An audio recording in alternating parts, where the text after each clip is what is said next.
Buenas noches, señor Williams. Siempre he dicho que la carretera se siente mucho más larga cuando uno lleva culpas en el corazón. Esa noche, en la carretera 57 entre San Luis Potosí y Querétaro, lo comprobé de la peor manera posible. Transportaba maquinaria pesada desde Monterrey hasta la Ciudad de México, como tantas otras veces en mi rutina de trailero. Sin embargo, algo en mi interior me decía que esta vez iba a ser diferente.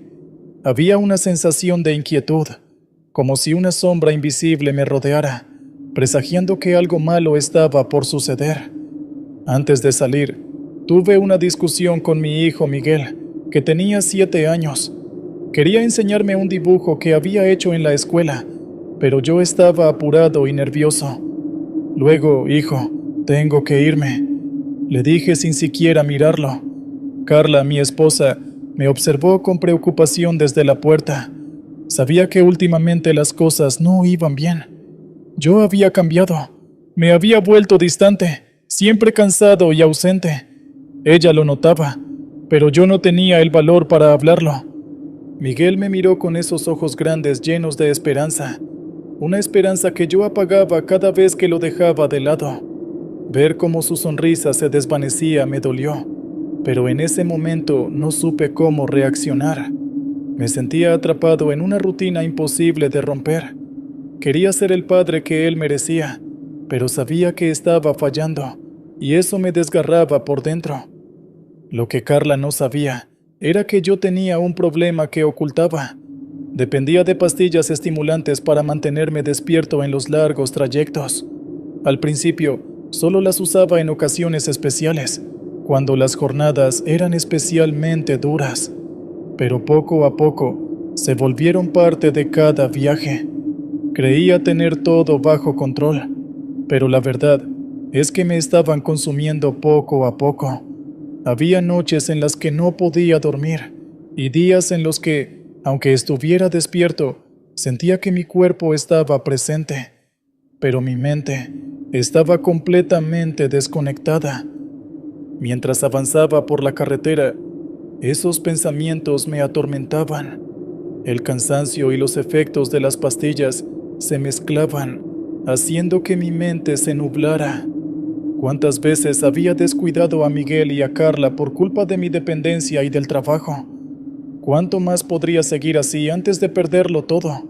Sabía que algo tenía que cambiar, pero cada vez que intentaba dejar las pastillas, el miedo a no cumplir con mis responsabilidades me empujaba a tomarlas de nuevo. Era un ciclo vicioso del que no veía salida. La noche era cerrada y la carretera estaba casi desierta. El cielo estaba cubierto de nubes espesas y la única luz provenía de los faros de mi camión. La carretera parecía interminable, un túnel oscuro que me envolvía por completo. De repente, mis faros iluminaron algo al borde del camino. Era una figura alta y delgada, cubierta con una túnica oscura que ondeaba con el viento. Donde debería estar el rostro, solo vi una calavera que me miraba con cuencas vacías. El terror se apoderó de mí. Sentí un sudor frío recorriendo mi espalda y mi corazón empezó a latir con fuerza. Intenté enfocar la vista, pensando que solo era una alucinación causada por el cansancio y las pastillas, pero la figura seguía allí y mi respiración se volvió rápida y descontrolada. Las manos me temblaban sobre el volante. Giré bruscamente para evitarla, perdiendo el control del camión. Las ruedas patinaron, y todo a mi alrededor se convirtió en un caos de luces y ruido, hasta que de pronto todo se volvió negro. Desperté 15 días después en un hospital de Querétaro. Lo primero que noté fue el brillo cegador de las luces del techo, seguido por el pitido constante de las máquinas. Había un olor a desinfectante que invadía mis pulmones, y mi cuerpo entero estaba adolorido. Me dijeron que había estado en coma después del accidente, pero más que el dolor físico, era el peso de mi conciencia lo que realmente me dolía. Durante esos días soñé con Miguel. Lo veía solo en la sala de nuestra casa, sosteniendo aquel dibujo que nunca quise mirar. Sus ojos reflejaban tristeza y decepción. En mis sueños, Intentaba acercarme a él, pero siempre había algo que me lo impedía. La distancia entre nosotros era como una barrera invisible que me mantenía alejado. Cuando desperté, Carla estaba a mi lado. Sus ojos mostraban alivio y cansancio al mismo tiempo.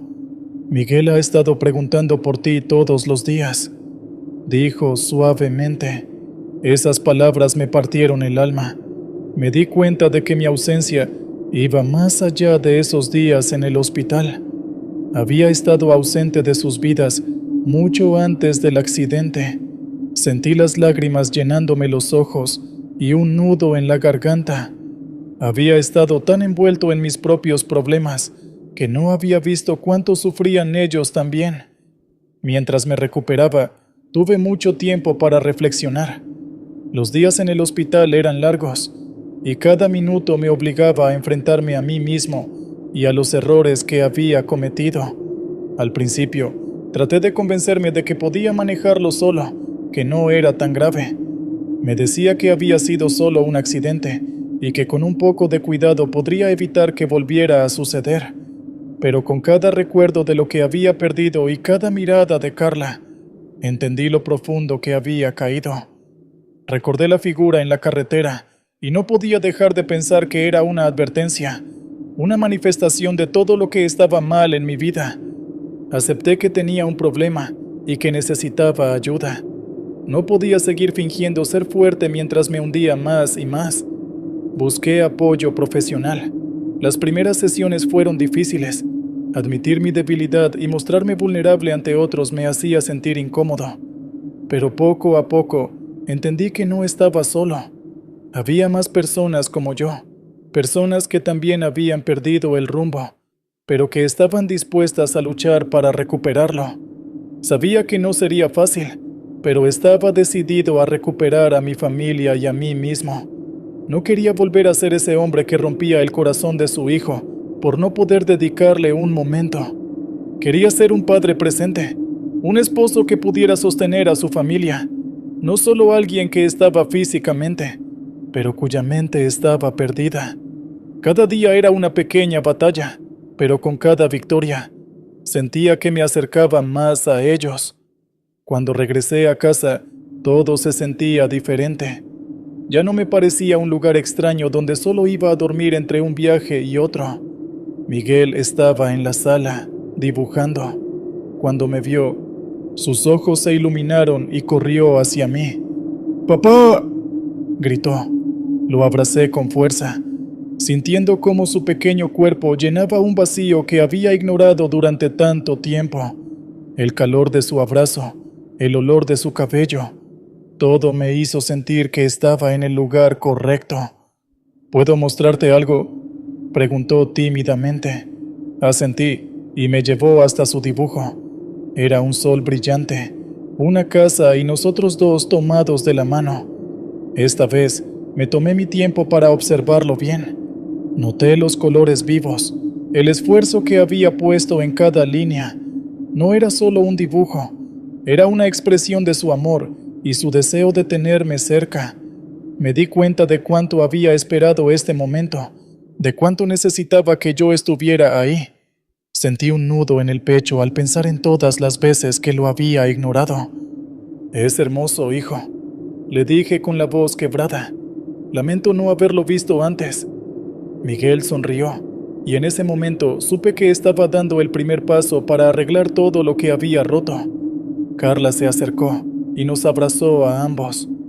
«Estamos aquí para ti», dijo con una voz llena de ternura y determinación. Sentí que, por primera vez en mucho tiempo, el calor de su abrazo me devolvía una sensación de hogar, de pertenencia. Miré a Carla y vi el cansancio en sus ojos, pero también la esperanza.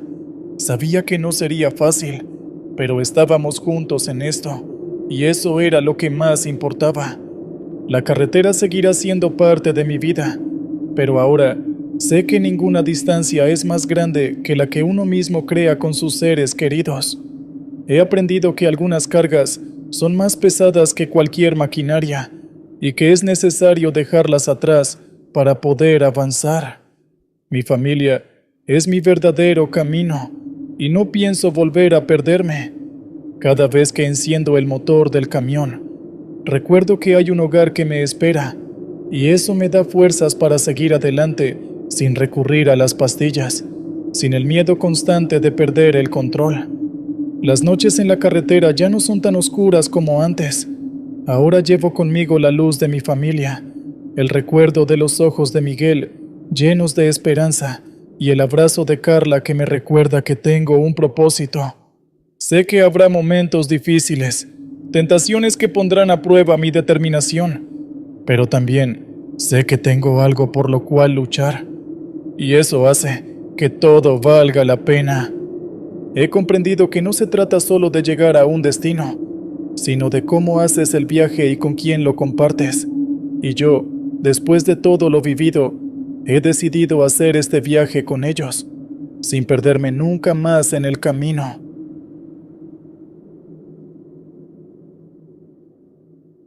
Nunca pensé que acabaría conduciendo autobuses nocturnos.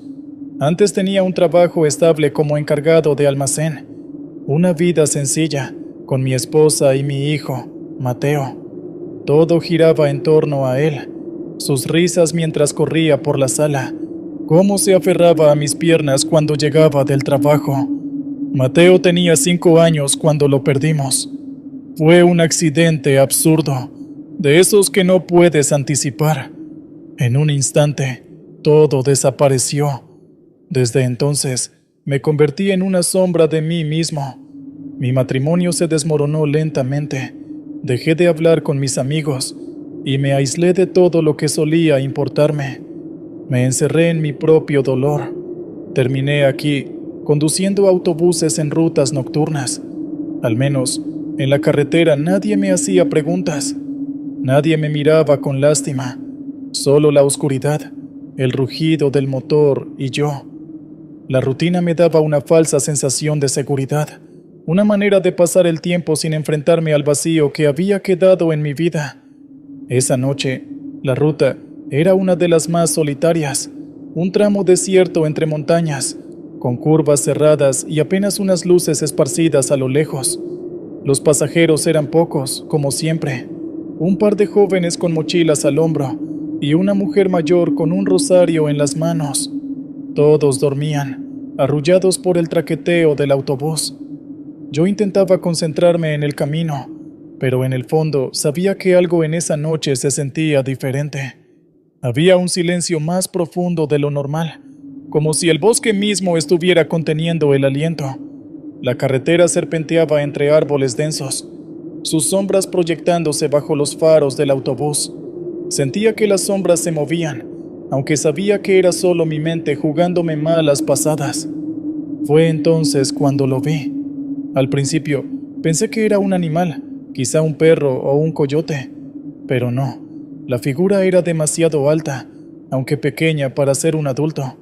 A medida que me acercaba, noté que era un niño.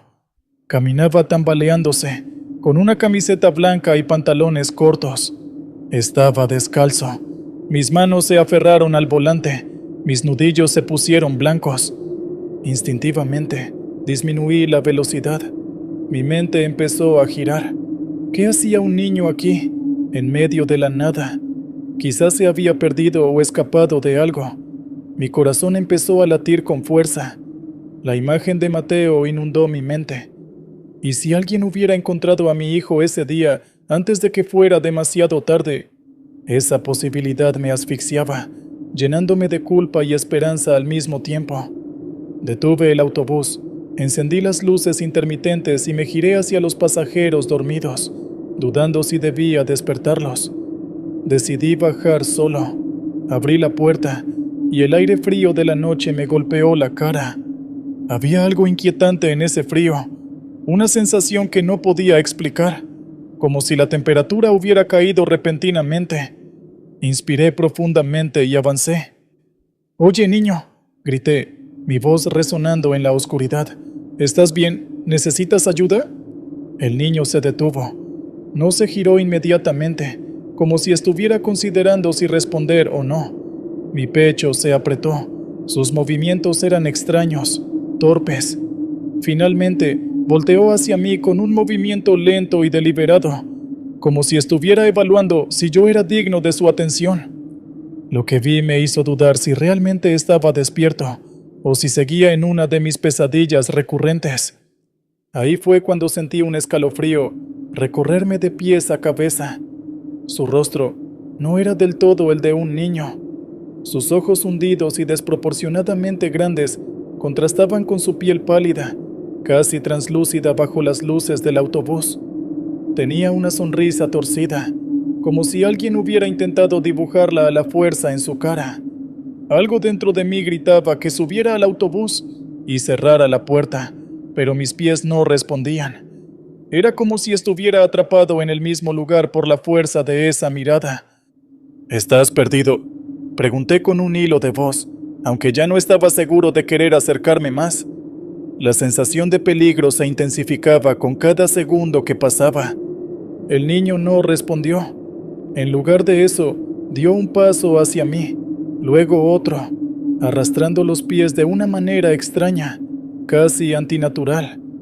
Cada fibra de mi ser quería retroceder, pero la culpa me mantenía enraizado al suelo. Tenía que ayudarlo. No podía huir. No podía volver a fallarle a otro niño. La imagen de Mateo seguía grabada en mi mente, impidiéndome moverme. «Sube, te llevaré a un lugar seguro». Intenté sonar calmado, pero mi voz temblaba. Las palabras apenas salían de mi garganta, ahogadas por el miedo y la ansiedad. El niño alzó su mano, señalándome. Sus dedos eran largos, demasiado largos, y estaban sucios, como si hubiera estado escarbando en la tierra. Había algo oscuro bajo sus uñas, y parecía temblar ligeramente. Finalmente, mi cuerpo reaccionó, y retrocedí un paso. El instinto de supervivencia al fin venció la culpa. Entonces, habló. Su voz era una mezcla de susurros y ecos, como si muchas voces hablaran al mismo tiempo. Sonaba como si estuviera hablando desde un lugar muy lejano, como un eco que rebotaba entre las montañas. «¿Por qué no me salvaste?». Me congelé. Mi mente trataba de procesar lo que acababa de escuchar. Esa frase era la misma que me había repetido cientos de veces en mis pesadillas. «¿Por qué no lo salvaste?», decía mi propia voz en cada sueño, cada vez que recordaba a Mateo. Esa misma culpa que había cargado todos esos años, ahora me la devolvía aquella criatura. No podía ser una coincidencia. El niño se acercó más. Su cuerpo empezó a cambiar. Sus proporciones se torcieron, y su sonrisa se extendió más allá de lo humanamente posible. Sus ojos vacíos parecían devorarme, y todo lo que podía escuchar era ese eco ensordecedor. «¿Por qué no me salvaste?». Cada palabra me golpeaba como un mazazo, debilitando mis piernas, llenándome de pavor. Sentí como si el suelo desapareciera bajo mis pies. Di un paso atrás, luego otro, hasta que mis piernas finalmente respondieron. Corrí hacia el autobús, subí de un salto y cerré la puerta de un golpe, con el corazón latiendo a 1000 por hora.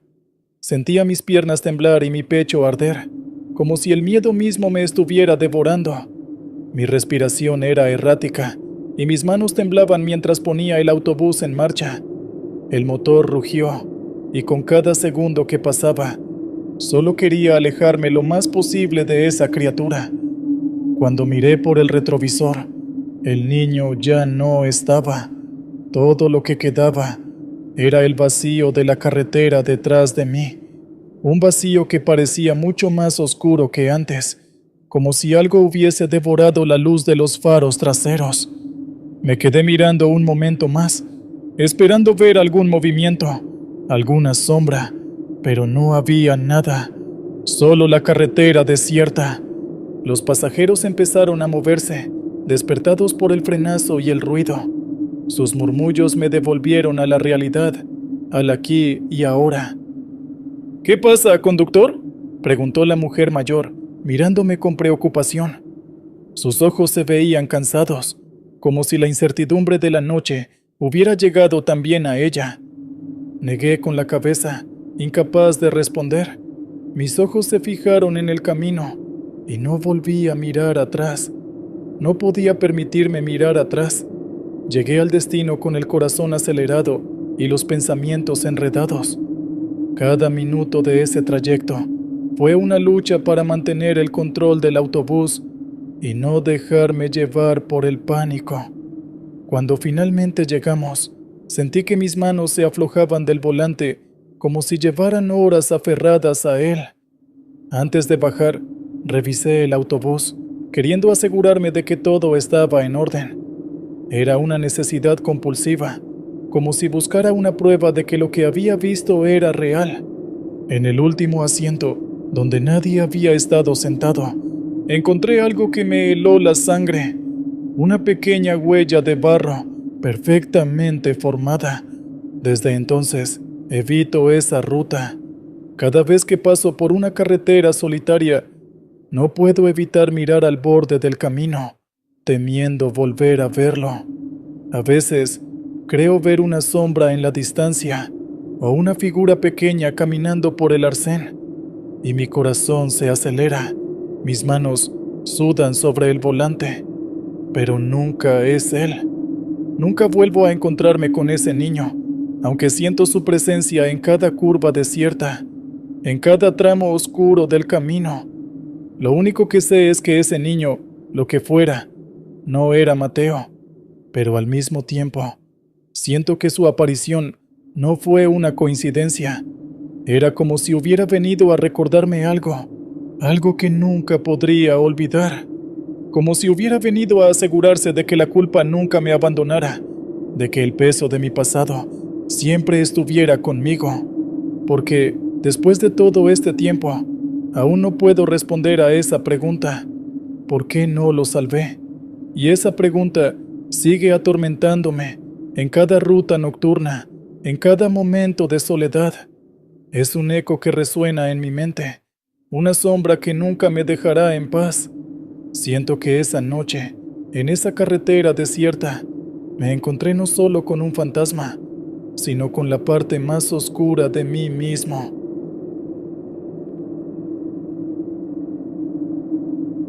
Buenas noches, señor Williams. Mi nombre es José Luis, pero todos me llaman Chepe. Tengo 33 años y trabajo como vigilante nocturno en una fábrica de embalajes en las afueras de la ciudad. Mi vida es sencilla.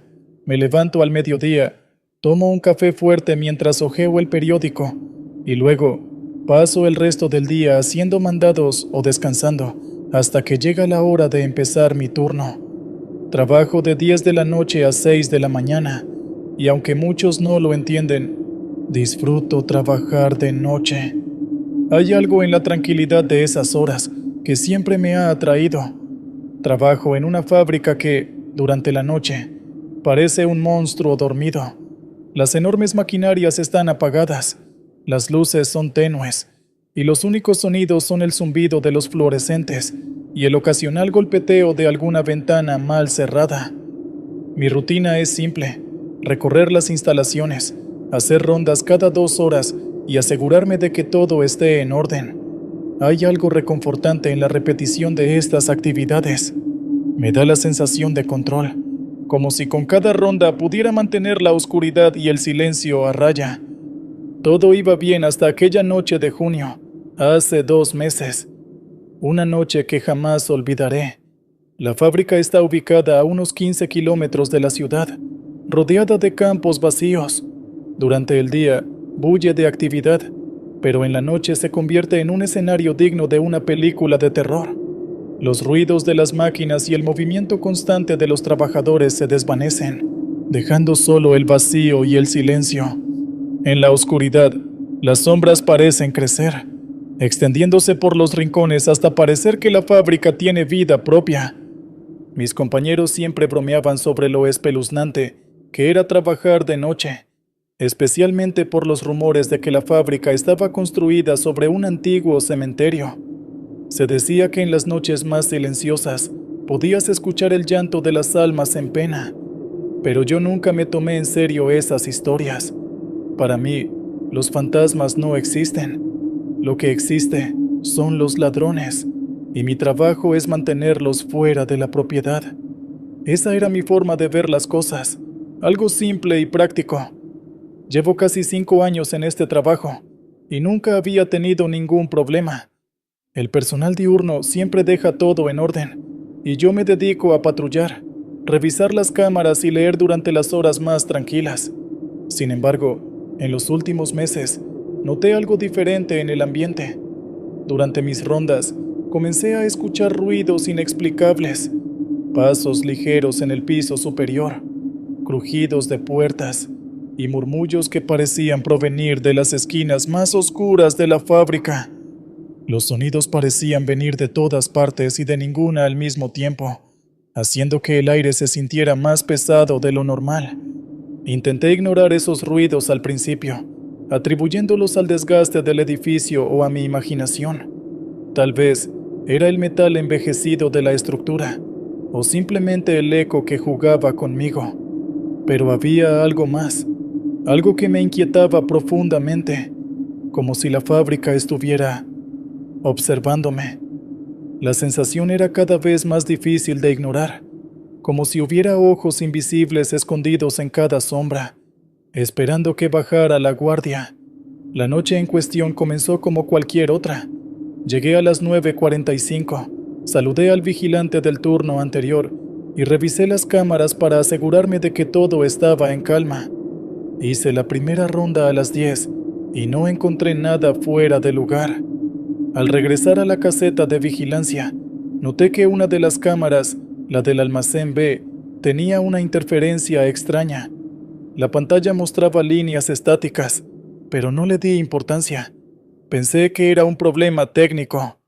Este tipo de fallos no eran raros, especialmente con el viejo sistema de cámaras que usábamos. A las 12 de la noche, durante la segunda ronda, decidí pasar por el almacén B para revisar la cámara en persona. El almacén era una estructura enorme, llena de estanterías con cajas apiladas hasta el techo. Las luces parpadeaban levemente, proyectando sombras largas y distorsionadas que parecían moverse por sí solas.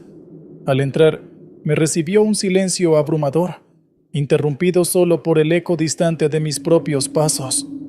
Caminé hasta donde estaba la cámara, que se encontraba en una esquina elevada, y mientras subía por la escalera metálica para inspeccionarla, escuché algo que me heló la sangre. Un susurro, bajo, apenas audible, pero inconfundible. «Chepe», dijo una voz ronca arrastrando mi nombre. Me congelé en mi lugar. Bajé la vista hacia el almacén, esperando encontrar a algún bromista, pero no había nadie. La oscuridad y las sombras parecían jugar conmigo. Cada rincón parecía esconder una figura. Cada sombra parecía moverse fuera del alcance de mi vista. Bajé de la escalera lo más rápido que pude y, tratando de mantener la calma, regresé a la caseta. La sensación de ser observado no se desvaneció. Por el contrario, parecía intensificarse con cada minuto que pasaba. En la caseta, revisé nuevamente las cámaras. Lo que vi me dejó sin palabras. En el monitor del almacén B, había algo que no estaba allí antes. Una figura oscura, humanoide, de pie entre las estanterías. No tenía rostro, solo un contorno borroso que parecía vibrar, como si estuviera compuesto de humo o niebla. La figura no se movía, pero su presencia llenaba la pantalla de una forma que me resultaba aterradora. Parpadeé varias veces, pensando que era un fallo de la cámara, pero la figura seguía ahí, inmóvil, mirando directamente hacia la lente. Sentí un escalofrío recorrerme el cuerpo. Decidí llamar al supervisor, pero cuando marqué su número, la línea estaba muerta. Ni siquiera había tono. La caseta, que siempre me había parecido un refugio seguro, ahora se sentía como una trampa. Intenté tranquilizarme, pero el miedo me invadía. Sentía el pulso acelerado y el sudor frío en la frente. Quería pensar con claridad, pero era difícil cuando el pánico me susurraba al oído, nublando mi juicio y haciéndome dudar de cada movimiento. A las 2 de la madrugada, durante mi tercera ronda, sucedió algo aún más perturbador. Mientras recorría el pasillo principal, las luces comenzaron a parpadear. Un zumbido eléctrico llenó el aire y luego todas las luces se apagaron al mismo tiempo, dejándome en completa oscuridad. El zumbido se intensificó, resonando en mis oídos hasta volverse casi insoportable. La oscuridad era absoluta, una manta negra que parecía querer tragármelo todo. Saqué mi linterna y comencé a avanzar lentamente. Sentí como si algo me estuviera siguiendo, una presencia que no podía ver, pero que era casi palpable.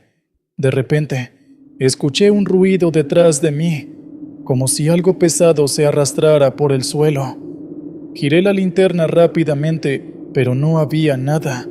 Aún así, la sensación de ser observado no desaparecía, y cada vez que avanzaba, parecía como si alguien o algo estuviera acechándome, aguardando el momento preciso para atacar. Regresé corriendo a la caseta y cerré la puerta con seguro. Estaba decidido a no salir de allí hasta que amaneciera. Sin embargo, mientras revisaba las cámaras, vi algo que me hizo dudar de mi decisión. Las puertas del almacén B estaban abiertas de par en par, aunque yo las había cerrado en mi ronda anterior. La sensación de terror puro me inundó y me quedé mirando la pantalla sin saber qué hacer. Y entonces lo vi. La figura ahora estaba de pie frente a la caseta, inmóvil, mirándome. Podía sentir su mirada, aunque no tuviera ojos. Era como si pudiera ver directamente dentro de mí, explorar mis miedos más profundos. El terror me paralizó. No sabía qué hacer. De repente, las luces de la caseta comenzaron a parpadear y una voz gutural llenó el pequeño espacio. «Chepe, te hemos estado esperando». El sonido parecía venir de todas partes, resonando en las paredes y dentro de mi cabeza. No recuerdo exactamente lo que pasó después. Un golpe sordo, un destello de luz, y luego, nada. Cuando desperté, estaba en el suelo de la caseta, con el uniforme empapado de sudor y el sol asomando en el horizonte. Un zumbido distante llenaba el aire, y la sensación de que alguien me observaba aún persistía, como un eco que se negaba a desvanecerse. Las cámaras no mostraban nada fuera de lo normal, y las puertas del almacén estaban cerradas como si nada hubiera pasado. Pero yo sabía que algo había ocurrido, algo que no podía explicar. Intenté contarle lo sucedido a mi supervisor, pero no me creyó.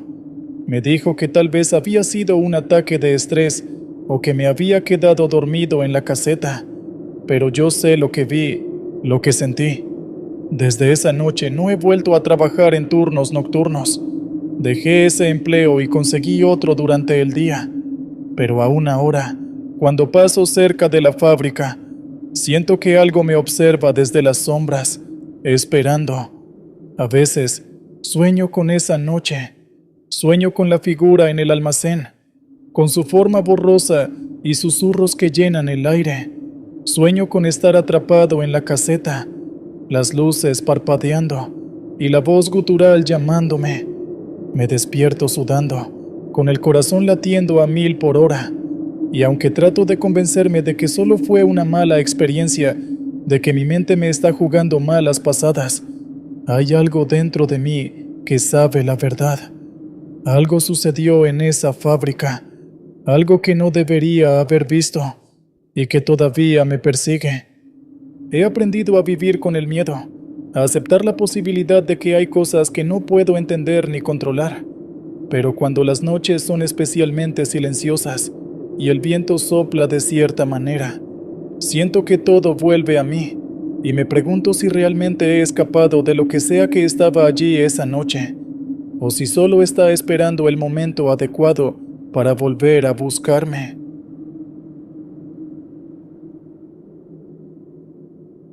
Conductores de lo desconocido, aquí el señor Williams. Esta noche, tomaremos el volante hacia un mundo donde lo cotidiano se mezcla con lo inexplicable, y los caminos que conocemos se convierten en portales hacia el misterio. Abróchate el cinturón, porque lo que está por venir cambiará la forma en que ves la carretera. Historias reales, testimonios de quienes se enfrentaron a lo imposible y lograron vivir para contarlo. Nuestro primer destino nos lleva a Baja California, a la famosa y aterradora carretera de La Rumorosa. Y nuestro protagonista, Ignacio Medina, aprendió de primera mano por qué este lugar es conocido como uno de los más escalofriantes de México. ¿Listos para comenzar? Entonces enciende tus luces y acompáñanos. El misterio de La Rumorosa. La carretera de La Rumorosa serpentea entre montañas rocosas y profundos barrancos en el estado de Baja California. Este tramo, que conecta Mexicali con Tecate y Tijuana, es una obra maestra de la ingeniería, pero también un lugar temido por quienes lo recorren. Conocida por sus peligrosas curvas y cambios bruscos de clima, La Rumorosa es protagonista de innumerables relatos de terror. Ignacio Medina, un trailero con más de 20 años de experiencia, había escuchado historias de la carretera, accidentes inexplicables, apariciones y fenómenos que desafiaban la lógica. Sin embargo, como hombre práctico, nunca les prestó atención. Todo eso cambió una noche de enero, cuando su ruta lo llevó por la sinuosa carretera con una carga urgente que debía entregar en Tijuana. Era pasada la medianoche cuando Ignacio comenzó a ascender por La Rumorosa.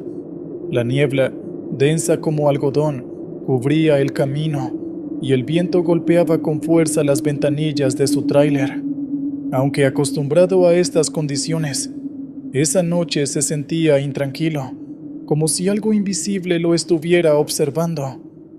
A mitad de una curva cerrada, Ignacio vio una figura de pie al borde de la carretera.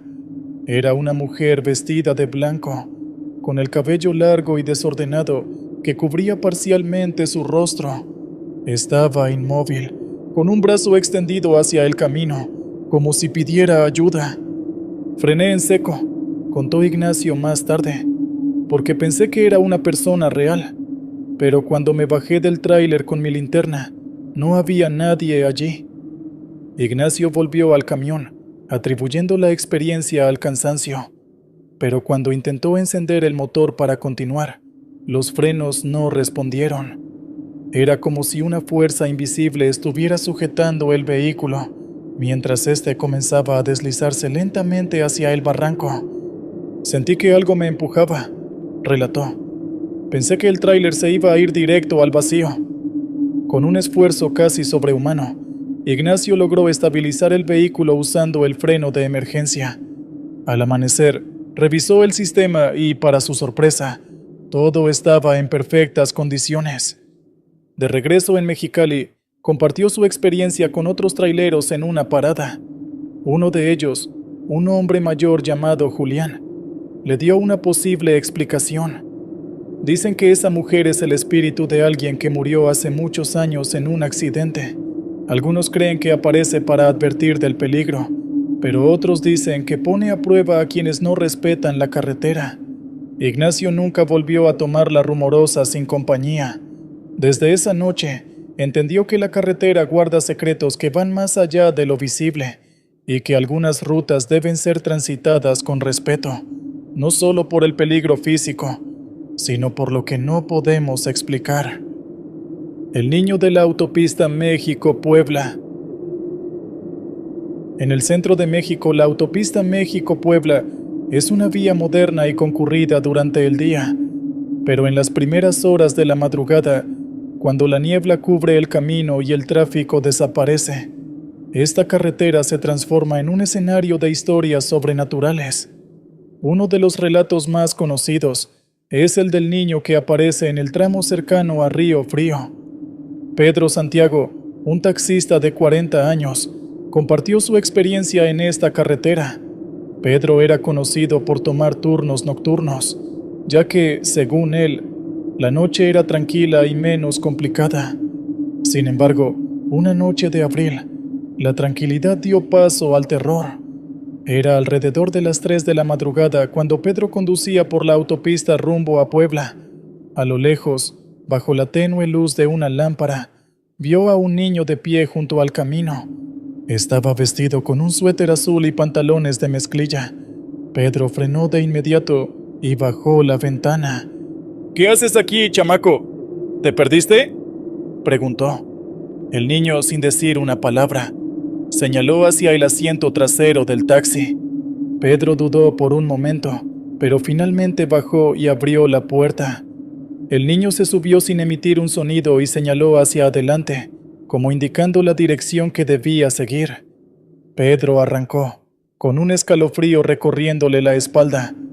«Durante el trayecto intenté hacerle conversación», contó Pedro, pero el niño no respondió. Solo miraba al frente, como si estuviera concentrado en algo. Cuando Pedro llegó a la dirección que el niño había señalado, se encontró con un terreno baldío. Al voltear hacia el asiento trasero, el niño ya no estaba. Me bajé del coche pensando que se había salido sin que lo notara, pero no había rastro de él, recordó. Lo que me puso los pelos de punta fue que el asiento trasero todavía estaba caliente, como si alguien hubiera estado sentado allí. Con el tiempo, Pedro supo que no era el único que había tenido este tipo de encuentro.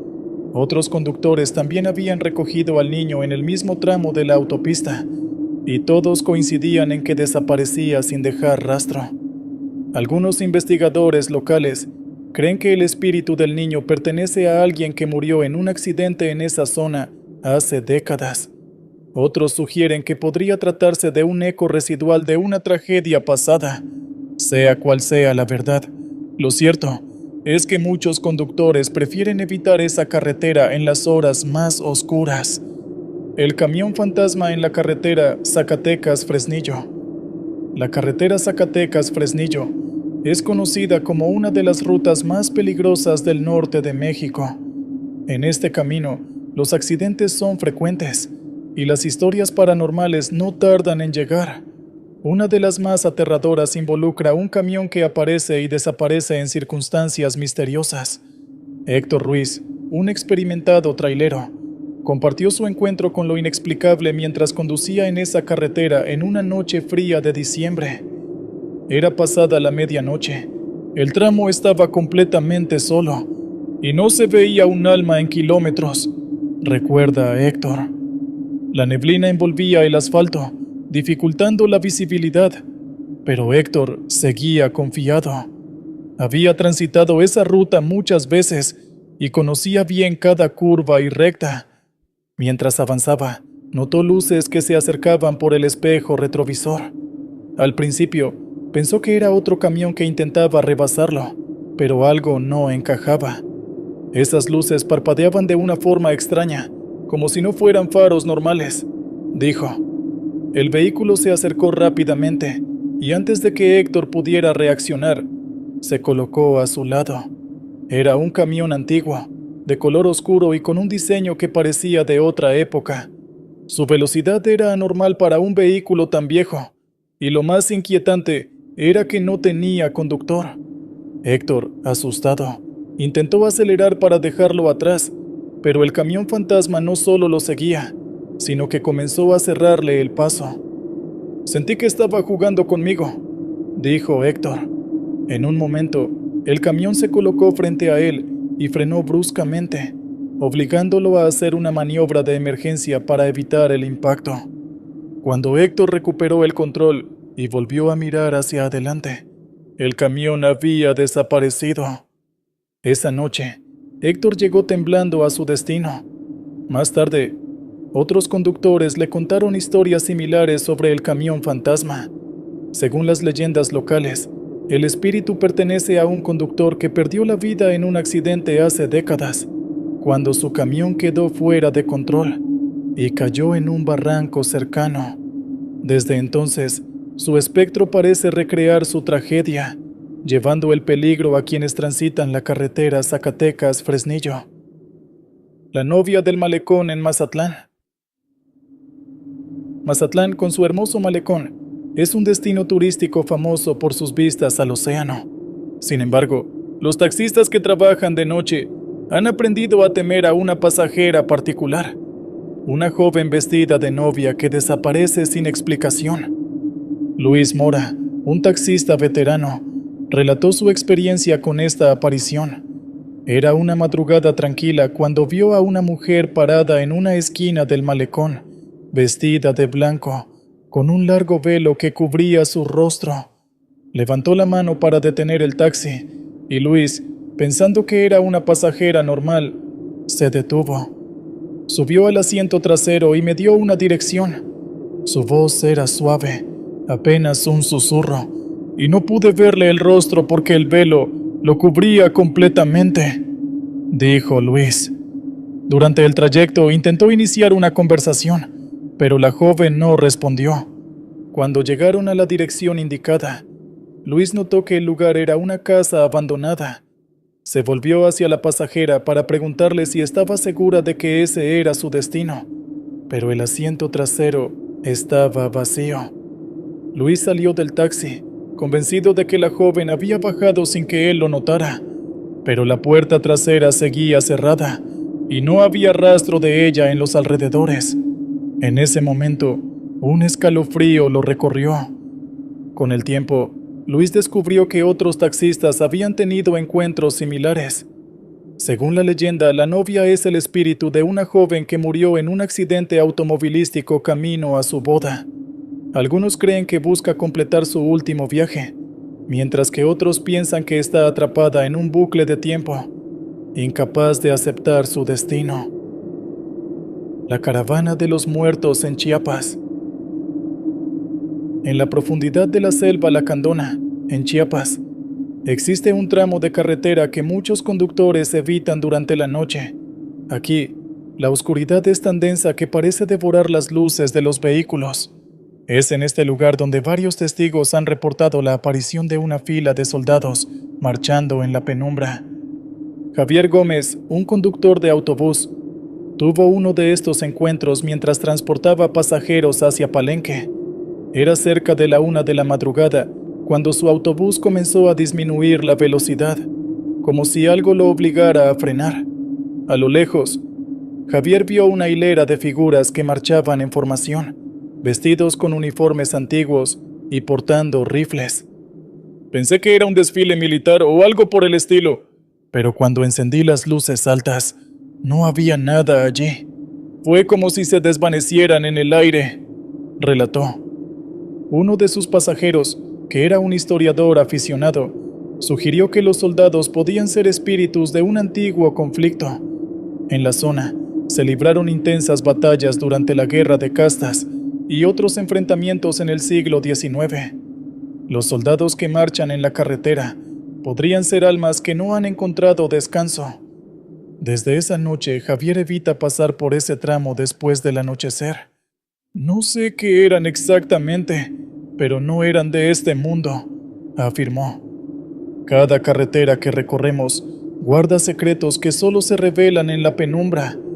En esta noche, hemos visto a través de los ojos de quienes se enfrentaron al misterio y vivieron para contarlo. Recuerda que no siempre estamos solos en el camino. Esto fue Carreteras de la Oscuridad, y si alguna vez encuentras algo extraño en tu ruta, quizás sea una señal de que has entrado a nuestro territorio. Hasta la próxima, y que tus viajes sean seguros y libres de sorpresas.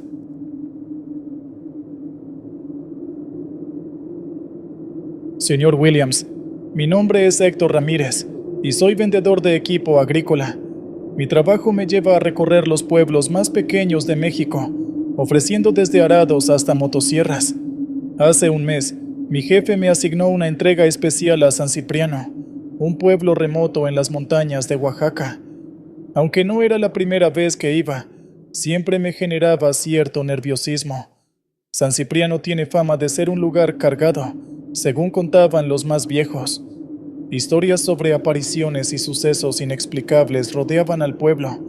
Algunos decían haber visto sombras que se movían entre los árboles. Otros aseguraban haber oído voces en el puente al anochecer. Incluso se hablaba de un espíritu errante que solía aparecer cerca de las casas abandonadas. una figura que muchos preferían no mencionar. Sin embargo, para mí, no era más que un pueblo más. Aquella tarde de noviembre, el sol empezaba a esconderse mientras conducía por un camino serpenteante, rodeado de árboles densos. La radio de la camioneta apenas funcionaba, y todo estaba en un silencio inquietante, salvo por el crujir de las hojas bajo las llantas. Antes de partir, un cliente de otro pueblo me había advertido: si pasas por el puente del diablo, no te detengas, pase lo que pase. Reí, pensando que se trataba de otra historia para asustar a los forasteros. Llegué al puente justo antes de la puesta del sol. La estructura era vieja, con tablones de madera que crujían bajo el peso de la camioneta, aunque ésta fuera ligera. El río abajo corría con fuerza, pero lo que me incomodó realmente fue un cuervo negro posado en el centro del puente. El ave giró la cabeza hacia mí, observándome con ojos que parecían casi humanos. Sentí un escalofrío, pero seguí adelante. A medida que pasaba sobre el puente, el cuervo lanzó un graznido fuerte, que resonó en el aire como un mal augurio. Apreté el volante con fuerza y traté de concentrarme en el camino, pero algo en el ambiente parecía pesado, como si el aire se hubiera vuelto más denso. Al llegar al pueblo, el ambiente era pesado. Las calles estaban desiertas, a excepción de un par de niños que me miraron de reojo antes de desaparecer detrás de una esquina. Había algo en sus miradas que me inquietaba, una mezcla de curiosidad y temor. La casa del cliente estaba al final de una calle de tierra. Don Ramiro, un hombre mayor con un sombrero de palma y el rostro curtido por el sol, salió a recibirme. ¿Trajiste lo que pedí?, preguntó con una voz áspera. Sí, don Ramiro. El pulverizador y las herramientas están en la camioneta. ¿Le ayudo a descargarlas? Él asintió, pero en lugar de hacerlo en ese momento, me detuvo con un gesto. Es tarde para regresar. Quédate aquí esta noche, muchacho. Mañana temprano descargamos y te pagaré después del desayuno. Acepté, aunque algo en su tono me puso en alerta. Dentro de la casa, el ambiente era sofocante. Las paredes estaban decoradas con santos y cruces, pero había algo inquietante en ellos. Los ojos de las imágenes parecían seguirme a cada paso, como si fueran testigos silenciosos de mis movimientos. Era una sensación punzante, como si aquellos ojos pintados contuvieran algo vivo, algo que observaba más allá de lo comprensible. Noté también que algunas de las cruces tenían ramas de romero colgadas, y en las esquinas había recipientes con sal. Todo parecía tener un propósito, como si intentaran mantener algo alejado. Mientras cenábamos, don Ramiro apenas hablaba. Su esposa, una mujer delgada con un rebozo negro, me observaba con una intensidad que me ponía incómodo. Sus ojos eran oscuros y profundos, y parecían escrutar cada uno de mis movimientos. Finalmente, él rompió el silencio. Mañana es Día de Muertos en el pueblo. Aquí lo celebramos diferente. Si escuchas rezos o cantos durante la noche, no salgas. Y si alguien te llama por tu nombre, tampoco contestes. Sentí una mezcla de incredulidad y miedo al escuchar sus palabras. ¿Era en serio o solo intentaba asustarme? Algo en la mirada de don Ramiro me decía que no estaba bromeando, y eso me dejó un nudo en el estómago. La esposa de don Ramiro hizo una señal de la cruz y murmuró algo en voz baja, como si quisiera protegerse de lo que acababa de decir su esposo. Acepté la hospitalidad de don Ramiro, aunque sus advertencias sobre rezos y voces me dejaron intranquilo. Esa noche, el silencio del pueblo se sentía más opresivo que nunca. Los únicos sonidos eran los murmullos del viento y, de vez en cuando, el crujir de una rama que caía cerca de la casa. Me asignaron un catre en la sala, junto a una imagen de la Virgen de Guadalupe. Había algo reconfortante en esa presencia, como si la Virgen me protegiera de la atmósfera densa que llenaba la casa. La luz de una vela iluminaba débilmente la figura de la Virgen, creando sombras en las paredes que parecían moverse con vida propia. Intenté dormir, pero el silencio pronto se interrumpió. Justo después de la medianoche, escuché pasos fuera de la casa. Al principio pensé que sería don Ramiro, pero los pasos eran ligeros, casi imperceptibles, como si alguien descalzo caminara cuidadosamente. Me levanté del catre y fui hacia la ventana. La cortina gruesa apenas dejaba ver hacia afuera. Cuando la aparté, no vi nada. El patio estaba vacío, pero el aire se sentía cargado, como si algo invisible estuviera allí, acechando. Sin embargo, mientras regresaba al catre, escuché claramente que alguien susurraba mi nombre. ¡Héctor! ¡Héctor! El sonido venía de afuera, pero también parecía resonar dentro de mi cabeza. Recordé las palabras de don Ramiro. No contestes. Mi instinto fue gritar, ¿quién anda ahí? Pero logré contenerme. Me acosté, apretando los ojos, con la manta hasta el cuello. Sentía que algo me observaba desde las sombras. Cerré los ojos con fuerza, tratando de pensar en otra cosa, pero el susurro continuó, cada vez más cerca, como si estuviera justo al lado de mi oído. Pasaron unos minutos que se sintieron eternos. Finalmente, el susurro se desvaneció y el silencio volvió a llenar la sala. Pero no era un silencio tranquilo, sino uno cargado de tensión, como si algo estuviera esperando a que bajara la guardia. No dormí mucho esa noche. Cada pequeño sonido me hacía abrir los ojos y mirar alrededor, esperando ver algo que no debería estar allí. Al amanecer, don Ramiro me despertó con un café amargo. Evitó mirarme a los ojos, y cuando le pregunté si había salido en la noche, negó con la cabeza. «Aquí nadie sale después de medianoche», dijo con un tono definitivo. Su respuesta me dejó más preguntas que respuestas, pero decidí no insistir. Algo en su expresión me decía que no quería hablar del tema. Decidí terminar mi encargo rápidamente y salir de ese lugar.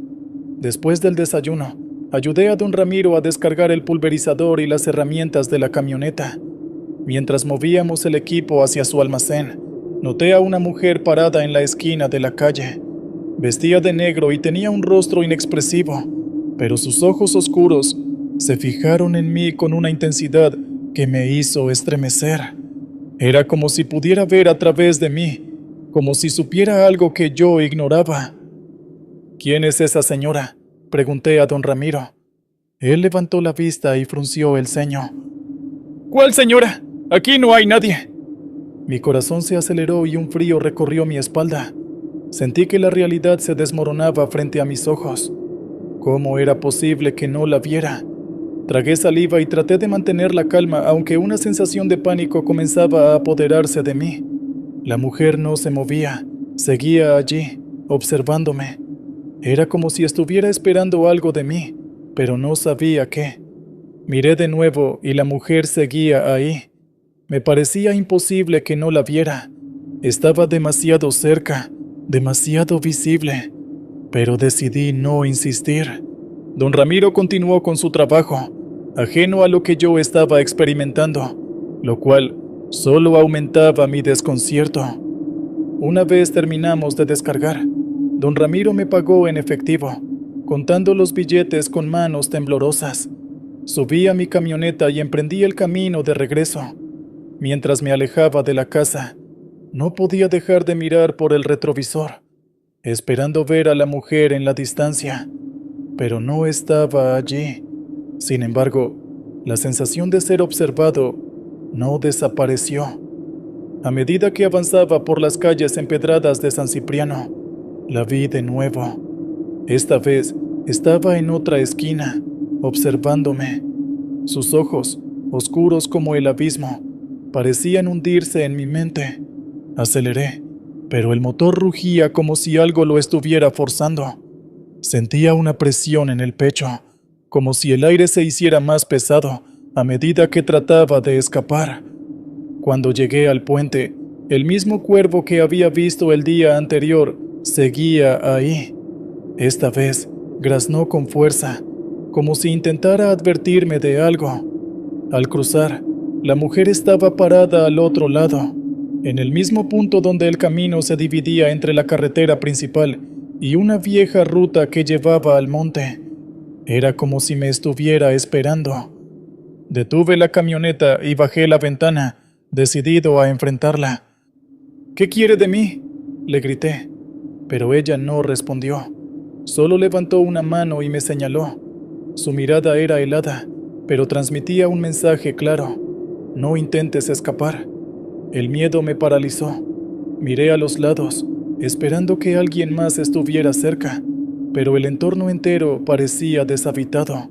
Me armé de valor y bajé del vehículo, pero cuando me acerqué al lugar donde estaba, ella ya no estaba. Sin embargo, el sitio donde había estado tenía una mancha negra en el suelo, como si la tierra estuviera quemada.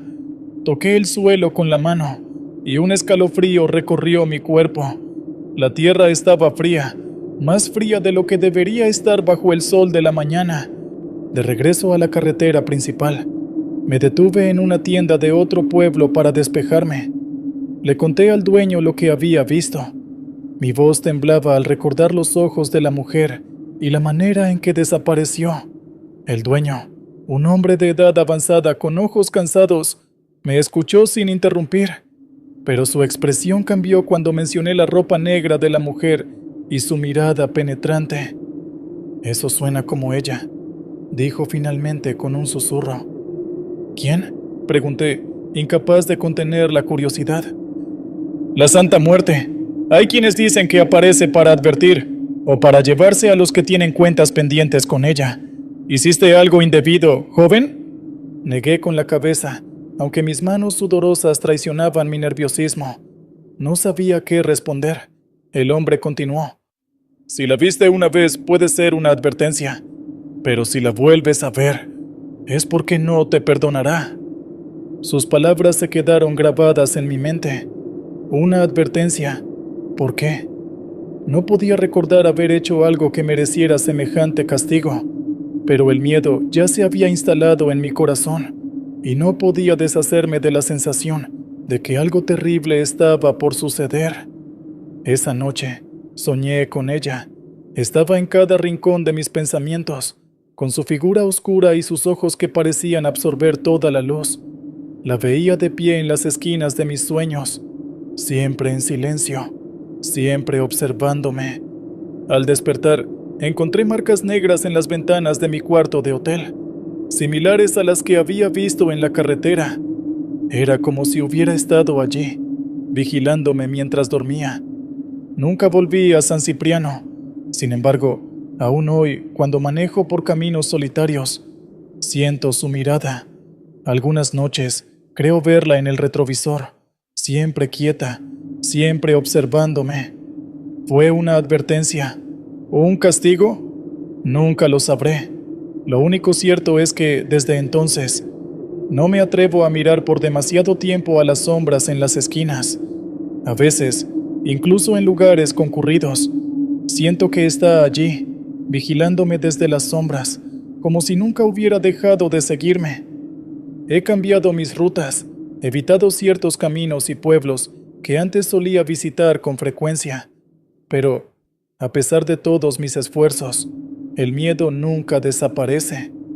He llegado a entender que no importa cuán lejos intente ir, algo de San Cipriano me sigue. Una parte de ese lugar oscuro y olvidado se ha quedado conmigo. Incluso en las ciudades más grandes, en medio del bullicio, puedo sentir un frío inesperado, una mirada desde la distancia. No importa cuántas veces cierre los ojos, su imagen sigue allí, persiguiéndome, recordándome que algunos encuentros no se pueden dejar atrás.